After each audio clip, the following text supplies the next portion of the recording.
Prej më shumë se një viti, gjeneratorët lundrues të vendosur në Triport në Vlorë janë ndezur për të prodhuar energji elektrike. Në total, prej tyre deri në fund të nëntorit është prodhuar vetëm 92.000 MW energji, pavarësisht nevojave në rritje për konsum. Për të plotësuar kërkesën, Korporata Elektroenergjetike Shqiptare në 9 muaj, sipas të dhënave të Instat, ka importuar nga jashtë rreth 2.7 milion MW nga 1.9 milion MW vjet. Sipas llogaritjeve bazuar në ankandet e kesh, rezulton se deri më tani fatura e importit të energjisë është rreth 222 milion euro, ndërsa çmimi i blerjes është luhatur mes vlerave 90 deri në 130 euro megavati. Shifrat zyrtare të siguruara nga Report TV pranë Korporatës Elektroenergjetike tregojnë se deri më tani kostoja e prodhimit të 1 megavati nga tecet lundruese është dukshëm më shtrenjtë, pak më shumë se 151 euro. Referuar të dhënave të vëna në dispozicion për këto dy generator termik, deri më tani janë shpenzuar 62.8 milion euro.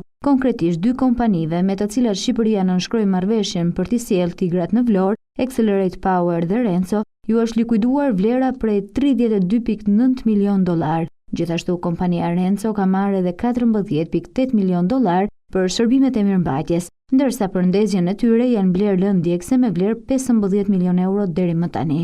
Dy platforma gjeneruese erdhën në Vlorë në shtator të vitit 2022 dhe synohej të mbulonin 15% të nevojave të konsumit vendas me kapacitet prodhues 110 MWh energji elektrike.